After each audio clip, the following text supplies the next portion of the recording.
Chhaya the real horror के साथ एक बार फिर तुम्हारे सामने हाजिर हूँ। मेरा मकसद है दुनिया के कोने कोने से चुनकर बिल्कुल सच्ची और रोंगटे खड़े कर देने वाली दुनिया की कड़वी हकीकत को तुम्हारे सामने लाना। अगर तुम्हें ये कहानी पसंद आए तो लाइक, कमेंट और सब्सक्राइब करके मेरे साथ इस सफर का हिस्सा बने रहें। तो चलिए रूह कंपा देने वाली इस दास्तां को शुरू करते हैं। आधी रात हो चुकी थी और आसपास घना अंधेरा छाया था। एक टूटे हुए खंडहर के बीच हवन कुंड की आग सुलग रही थी और उसके सामने बैठा था अघोरम, जो था गांव का सबसे सिद्ध पुजारी।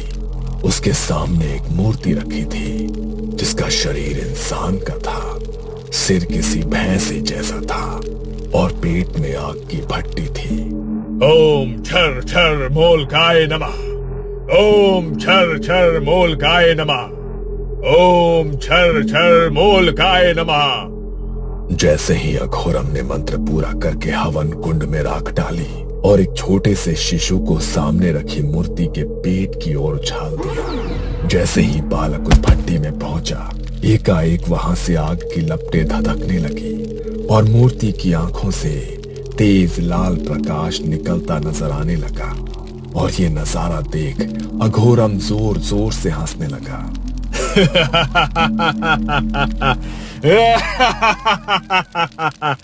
तुम जाग उठे मोलक देव, तुम जाग उठे। अब सब मंगल ही मंगल होगा। जंगल के अंधेरे को मूर्ति के पेट की आग ने रोशन कर दिया था। अगली सुबह सारे गांव में खबर फैल गई। सुना भैया, कल रात अघोरम ने मोलक देव को जगा दिया है। बलि स्वीकार हो गई है। लगता है अब ये फसलों की आग सूखा खत्म हो जाएगा।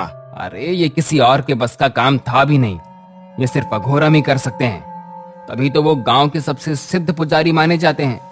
मोलक की सेवा में तनिक भी गलती हो जाए तो जान पर बनाती है, लेकिन अघोरम बाबा के रहते हमारे गांव का कभी अमंगल हो ही नहीं सकता।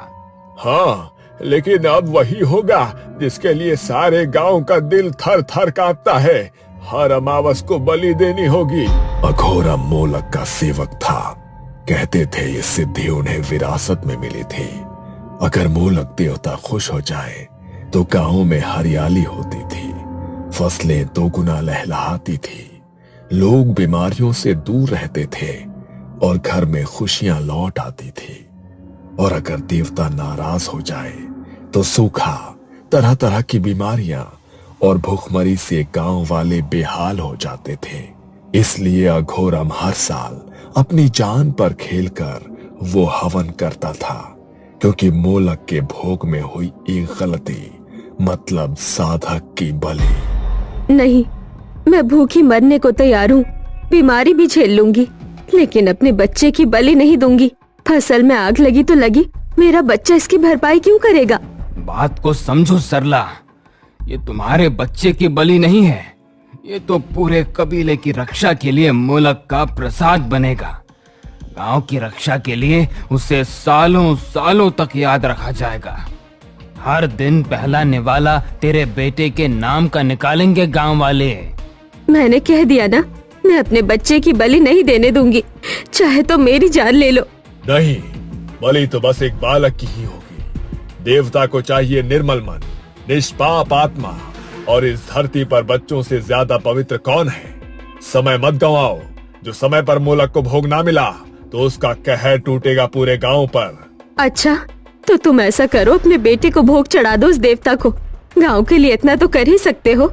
सरला की बात सुनकर अघोरम को बहुत गुस्सा आता है, लेकिन वो कुछ कहता इसके पहले ही सरपंच चिल्ला पड़ता है। अगर अघोरम के वंशज को कुछ हो गया तो आने वाले समय में हमें मोलक देवता के क्रोध से कौन बचाएगा? मूर्ख औरत, तू पहली नहीं है जिसने अपने बच्चे की बलि दी है। इस बरस मोलक देवता ने तेरे लड़के को चुना है, इसलिए अपने आप को भाग्यशाली समझ और हट हमारे रास्ते से। सरला एक विधवा असहाय औरत थी। वो रोती बिलखती रह गई और गांव वाले उसके बच्चे को उससे छीन कर ले गए। उसे खंडहर की ही एक काल कोठरी में रखा गया। बच्चा एक कोने में डरा सहमा बैठा था जब अचानक से दरवाजा खुला और बाहर की रोशनी अंदर आई। कौन सामने से एक भारी डरावनी हंसी आई। मोलक देवता! अघोरम ने बच्चे को खाने को कुछ दिया और बच्चा वहीं पर बेहोश हो गया। थोड़ी देर बाद अघोरम उसे गोद में लेकर मोलक की मूर्ति के आगे बनाई गई एक चिता पर लिटा देता है और मूर्ति की तरफ देखकर बोलता है, अग्नि साक्षी बन, पवित्र आत्मा अर्पित है। इतना कहकर अघोरम बच्चे को मोलक की मूर्ति को समर्पित कर देता है। मूर्ति के पेट से तेज लपटें उठने लगती हैं। एक अजीब सा सन्नाटा पसर जाता है। रात का अंधेरा इतना गहरा था कि लगता था जैसे जंगल ने चांद को ही निगल लिया हो। अघोरम की सांसें तेज थी। उसकी आंखें अचानक लाल हुई और शरीर अकड़ने लगा। उसने किसी जानवर की तरह आसमान की ओर मुंह करके एक डरावनी आवाज निकाली और फिर मूर्ति की तरफ देखने लगा। अचानक पेट की भट्टी से राख हवा में उठने लगी, जैसे किसी अनदेखे चक्र में घूम रही हो। अघोरम ने अपना हाथ आगे बढ़ाया और सारी राख उसकी हथेली पर आकर ठहर गई। मेरी बलि पूरी हुई, अब मैं और भी शक्तिशाली हो गया हूं। मूर्ख गांव वाले इतना भी नहीं समझते कि ये सूखा जली हुई फसलें और गांव की महामारी कोई देवता का श्राप नहीं है। ये इस अघोरम का षड्यंत्र है। देवता अघोरम देवता ही सबसे बड़ा देवता है। उसकी नसें उभारने लगी और आंखों के अंदर हल्की लाल चमक तैर गई। खंडहर की दीवारों पर उसकी परछाई 3 गुना बड़ी दिखाई देने लगी। राकेश ने देखा कि गांव के एक पुराने मंदिर में कुछ बच्चे खेल रहे हैं। उन्होंने जमीन पर मिट्टी से एक मूर्ति की आकृति बना रखी थी और एक बालक उसके ठीक सामने आंखें बंद किए किसी योगी की मुद्रा में बैठा हुआ था। अरे बच्चों, क्या खेल रहे हो? बलि का खेला। बच्चे की बात सुनकर राकेश चौंक जाता है। क्या क्या कहा? बलि का खेल? ये कैसा खेल हुआ भला? बाबा, पूरे गांव में महामारी फैल गई है, लोग मर रहे हैं, कुछ करो।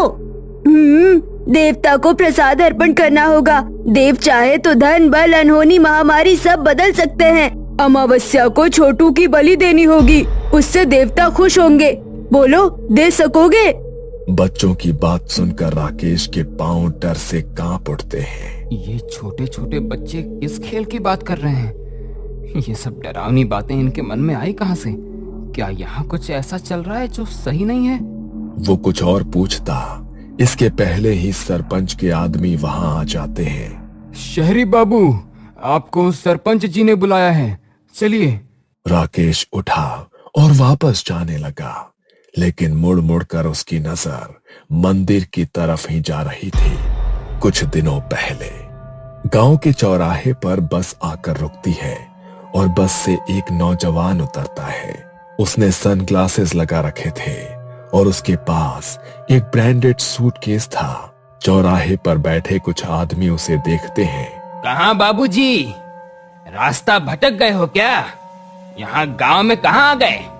रास्ता नहीं भटका हूँ, बिल्कुल ठीक जगह आया हूँ। अब जरा तू मुझे गांव के सरपंच के पास पहुंचा दे। तेरी साइकिल बहुत शानदार लग रही है, चल आज इसी की सवारी करते हैं। शहर से सूट बूट पहने जो अधिकारी गांव आया था, उसका नाम था राकेश। वो एक सरकारी अधिकारी था। सरकारी आदमी लगते हो बाबू, कौनो काम से आए हो या यूं ही गांव देखने चले आए? सरपंच जी से काहे मिलना चाहते हो? हाँ, जिला शिक्षा विभाग से आया हूँ। सुना है कि इस गांव में स्कूल में बच्चों की संख्या अचानक से कम हो रही थी। जब जवाब मांगा तो स्कूल में बच्चों ने आना छोड़ दिया और सरकार को स्कूल बंद करना पड़ा। अभी बेसिक शिक्षा विभाग ने अपनी रिपोर्ट बनाने के लिए मुझे भेजा है, कुछ समझे? राकेश की बात सुनकर भोलू ने अचानक से साइकिल रोक दी और चौंक कर पीछे देखने लगा। अरे क्या हुआ भाई, कोई भूत देख लिया क्या? जरा जल्दी करो, मुझे बहुत काम है। क्या तुम यहाँ जांच पड़ताल करने आए हो? हाँ, तो इसमें घबराने की क्या बात है? सरकारी योजना ऐसे ही बंद थोड़ी होती हैं। घबराया हुआ भोलू फिर से साइकिल चलाने लगता है और इस बार वो जोर जोर से पैडल मार रहा था। राकेश ने कई गांव देखे थे, लेकिन ऐसा गांव पहली बार देख रहा था जहां रास्ते भर कोई बच्चा नहीं दिखाई दिया। हर गली में बस सन्नाटा छाया था। लो बाबू, आ गया सरपंच जी का घर। अब हम चलते हैं। धन्यवाद, फिर मिलेंगे। इतना कहकर राकेश अंदर चला गया, लेकिन भोलू राकेश को खड़ा होकर तब तक देखता रहा जब तक वो उसकी आंखों से ओझल नहीं हो गया। सरपंच को पता था कि कोई शहरी बाबू आने वाला है, लेकिन वो पहले से ही सतर्क था। आइए आइए बाबू साहब, बैठिए। बताइए, हम आपकी क्या सहायता कर सकते हैं? आपने बेकार ही यहाँ पहाड़ी तक आने की जहमत उठाई। सरपंच की बात सुनकर राकेश अपने बैग से निकाल कर एक फाइल खोलता है। सरपंच जी, ये मेरा काम है। स्कूल के रिकॉर्ड्स में शुरुआत में 75 बच्चे दर्ज थे, लेकिन धीरे धीरे गिनती घटने लगी और बाद में सिर्फ 19 ही बचे। जब जवाब मांगा गया तो बच्चों ने स्कूल जाना बंद कर दिया। ये कुछ अजीब बात नहीं है? राकेश की बात सुनकर सरपंच का गला डर से सूख जाता है। अब क्या करें बाबूजी, लोग अपने बच्चों को पढ़ाना ही नहीं चाहते। हमने तो बहुत कोशिश कर ली है, तभी तो आपको कह रहे थे कि बेकार यहाँ तक आने की जहमत उठाई आपने। ठीक है, तो एक बार मैं भी कोशिश कर लेता हूँ। राकेश की बात सुनकर सरपंच के चेहरे का रंग ही बदल जाता है। सरपंच समझाने की कोशिश करता है, लेकिन राकेश की जिद के आगे हार जाता है। शाम का समय था। राकेश गांव देखने का मन बनाकर निकलता है। गांव के सुनसान पड़े मंदिर से अचानक उसे कुछ बच्चों की आवाज सुनाई देती है और फिर उसे बच्चे बलि का खेल खेलते नजर आते हैं। क्या सोचने लगे साहब? चलिए जल्दी, सरपंच जी इंतजार कर रहे हैं। हाँ, आपको बताया नहीं किसी ने यहाँ दिन ढले बाहर निकलना मना है? ये शहर नहीं है बाबू, पहाड़ी गांव है। जंगली जानवर का शिकार बन जाओगे।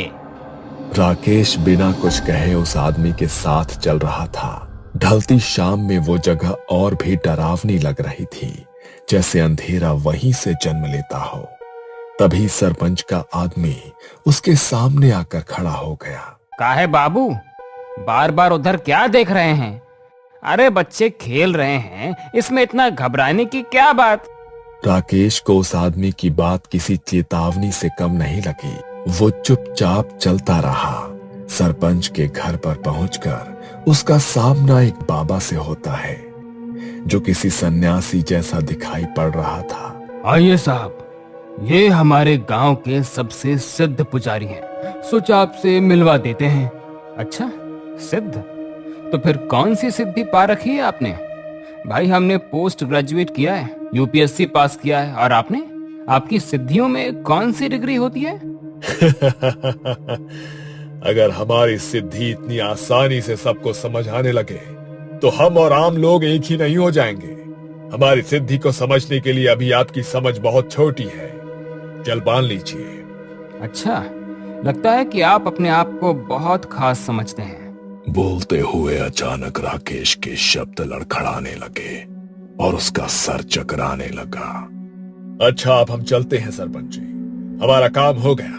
मेहमान को आराम करवाइए, इनकी तबीयत ठीक नहीं लगती। अघोरम का ऐसा उठकर जाना और उसके शब्द राकेश को अजीब लगते हैं, लेकिन वो कुछ अच्छा महसूस नहीं कर रहा था, इसलिए चुप रहता है। उस रात राकेश को नींद नहीं आई। बार बार उसके दिमाग में बच्चों के शब्द गूंज रहे थे। बलि का खेल। थोड़ी देर बाद उसे मुश्किल से नींद आई। सपने में वो उसी मूर्ति के सामने खड़ा था जो उसने बच्चों को मिट्टी से बनाते देखा था। मूर्ति का चेहरा किसी बैल का था और शरीर इंसान का।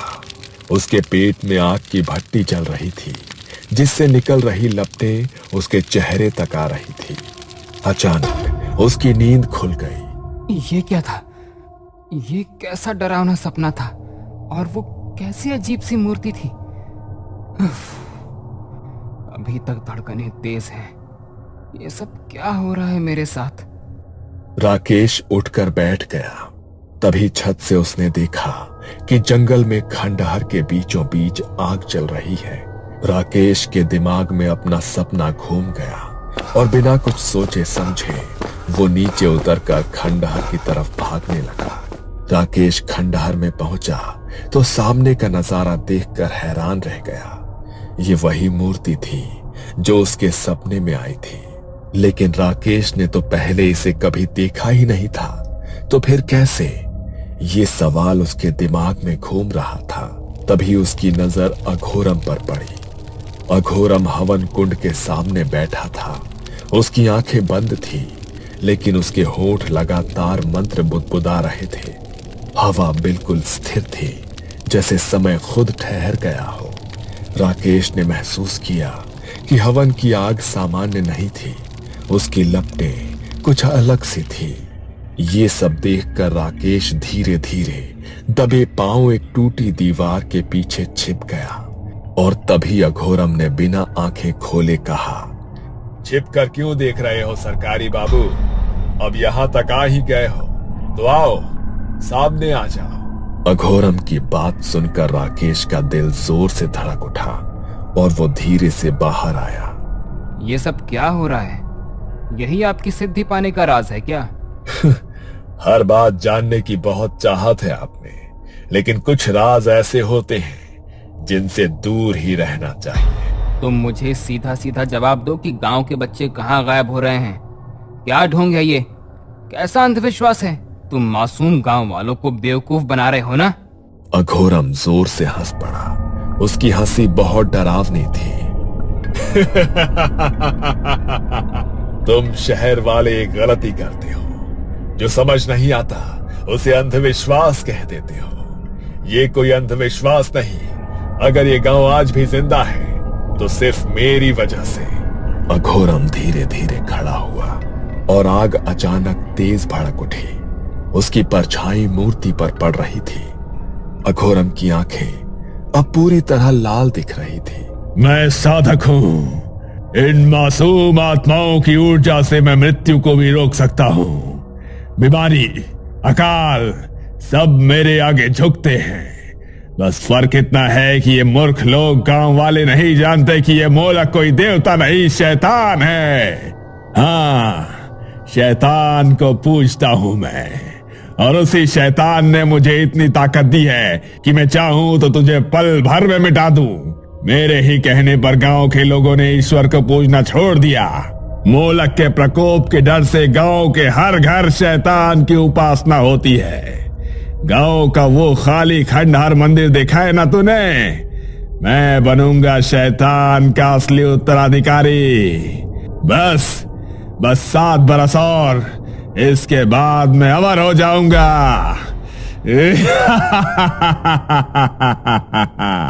अघोरम की बातें सुनकर राकेश का चेहरा पीला पड़ गया।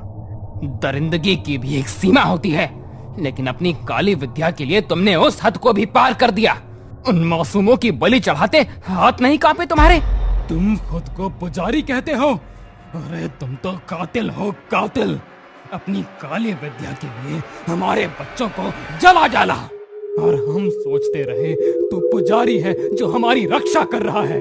अघोरम पहली बार पीछे हटा।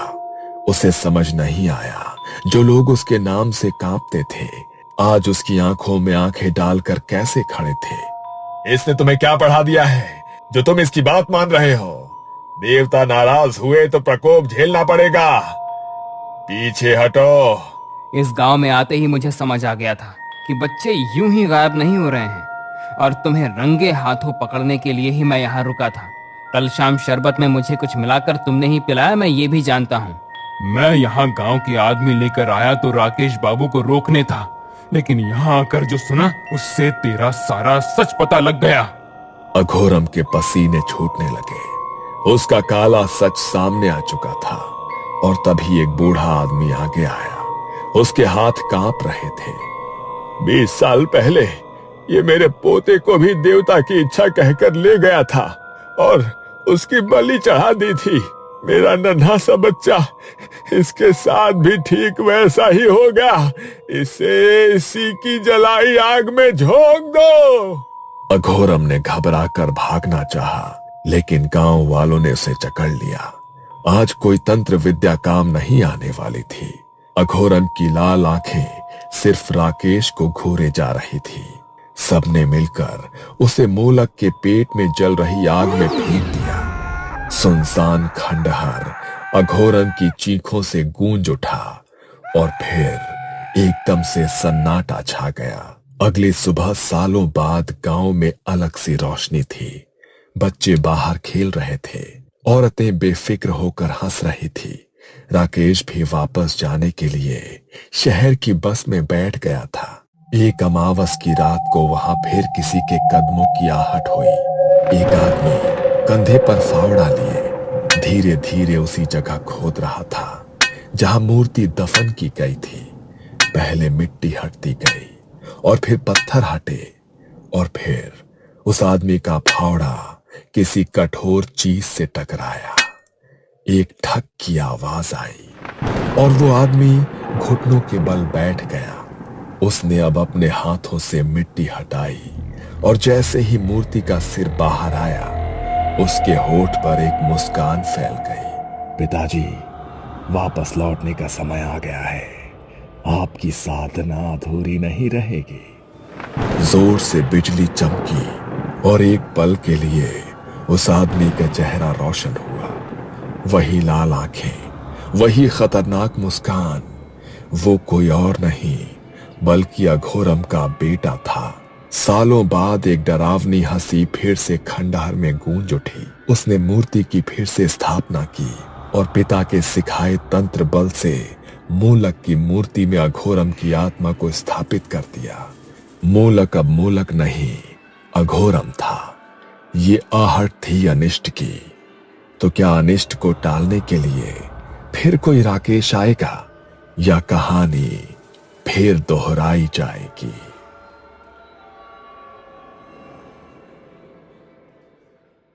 उम्मीद है कि आज की ये खौफनाक दास्तां आपको पसंद आई होगी। अगर आपके पास भी ऐसी कोई सच्ची घटना है तो हमें कमेंट में जरूर बताएं। अगली बार फिर मिलेंगे छाया द रियल हॉरर के एक नए और रोंगटे खड़े कर देने वाले एपिसोड के साथ। तब तक सावधान रहें और अंधेरे से बचकर रहें। धन्यवाद।